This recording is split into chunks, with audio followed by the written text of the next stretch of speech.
বন্ধুরা, তোমরা কেমন আছো? আশা করি তোমরা খুব ভালো আছো। আমিও খুব ভালো আছি। আজকে তোমাদের আমি গন্ধরাজ কাতলা ভাপা দেখাবো। এটা কিভাবে করছি তোমরা দেখে নাও। গন্ধরাজ কাতলা ভাপাটা করতে আমার কি কি লাগছে দেখে নাও। আমার মাছ নিয়ে নিয়েছি, কাতলা মাছ আছে। বন্ধুরা দেখো, আমার কাতলা মাছ আছে, তাতে আমি কি কি দিচ্ছি। গন্ধরাজ তো দেবই, ওটা দিয়ে আমি পুরো মাখিয়ে নেবো। গন্ধরাজের যে খোসাটা ওটা আমি দেবো।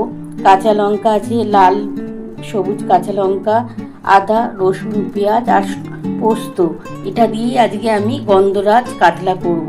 চলো বন্ধুরা, মশলা কি বাটবো তোমরা দেখে নাও। মশলা আমি দেবো, দেখো, আদা, রসুন, পেঁয়াজ, পোস্ত আর কাঁচা লঙ্কা, এটাই আজকে বাটবো। বেটে নিই বন্ধুরা, তারপর তোমাদের দেখাচ্ছি। বন্ধুরা দেখো, আমি কিন্তু দেখো মশলাটা কি বাটবো। আমি নিয়ে নিয়েছি পেঁয়াজ, কাঁচা পাকা লঙ্কা নিয়েছি, আর পোস্ত আছে, আদা আছে, রসুন আছে। এটা আমি বেটে নিয়ে তারপর তোমাদের দেখাচ্ছি কিভাবে রান্নাটা করব। বন্ধুরা দেখো, আমার কিন্তু মশলা বাটা কমপ্লিট হয়ে গেছে।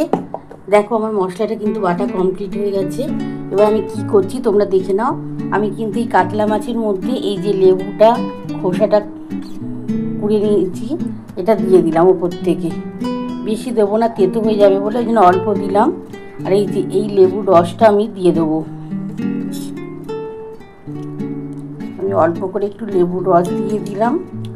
গন্ধরাজ লেবুর রস যত একটু ভালো করে দেবে, তাহলে খেতে খুব টেস্ট হবে। দিয়ে দিলাম। এবার আমি এই যে মশলাটা এটা দিয়ে দেবো।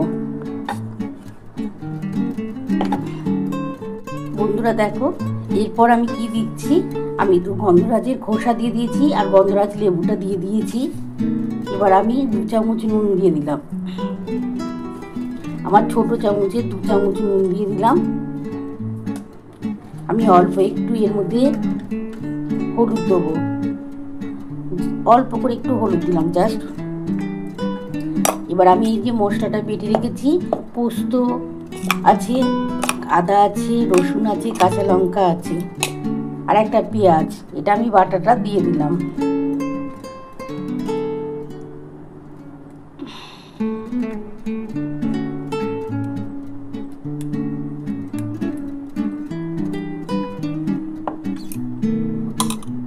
এবার অল্প একটু দেখো বন্ধুরা গোলমরিচের গুঁড়ো দেবো।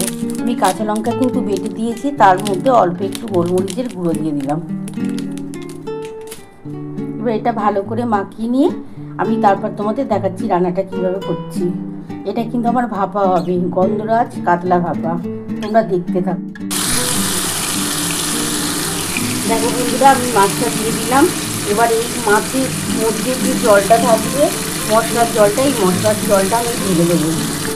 বন্ধুরা দেখো, এই যে মশলার জলটা আমি দিয়ে দিচ্ছি এর মধ্যে। এবার আমি এটা ঢাকা দিয়ে দেবো। আমি গ্যাসটা কিন্তু একটু আস্তে করে দিয়ে আমি এটা ঢাকা দিয়ে দেবো। এর মধ্যে আমার সমস্ত কিছু মাখানো হয়ে গেছে, তোমরা দেখে নিয়েছো।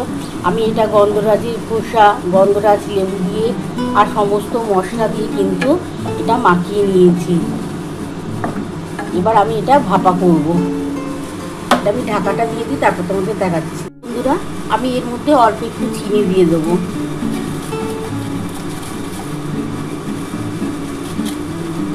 আমি অল্প একটু চিনি দিয়ে দিলাম, এটা স্বাদের জন্য কিন্তু দিলাম।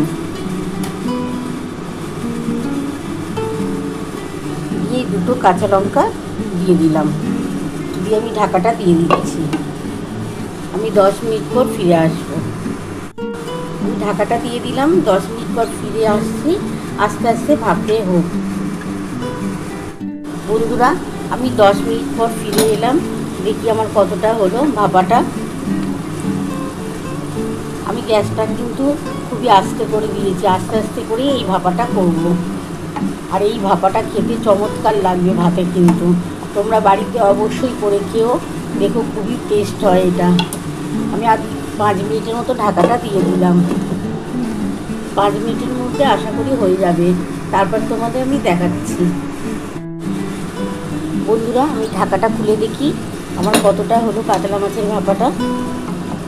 দেখো আমার কিন্তু হয়েই গেছে। এবার এই অবস্থাতেই নামাবো। একটুখানি গ্রেভি না থাকলে কিন্তু ভাত খেতে ভালো লাগবে না।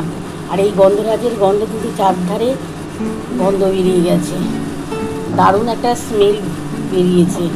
এবার আমি এই অবস্থাতে এবার নামিয়ে নেবো, নামিয়ে তোমাদের দেখাচ্ছি। বন্ধুরা দেখো আমার গন্ধরাজ কাতলা ভাপা নামানো হয়ে গেছে। কেমন লাগছে বলো? আমার তো ভীষণ ভালো লাগছে। তোমাদের কেমন লাগছে অবশ্যই কমেন্ট বক্সে জানিও। আর যদি তোমাদের আমার রেসিপি ভালো লেগে থাকে তাহলে প্লিজ প্লিজ আমাকে একটা লাইক সাবস্ক্রাইব করতে ভুলো না। এরপর আরও নতুন নতুন রেসিপি নিয়ে তোমাদের সামনে হাজির হব। Thank you.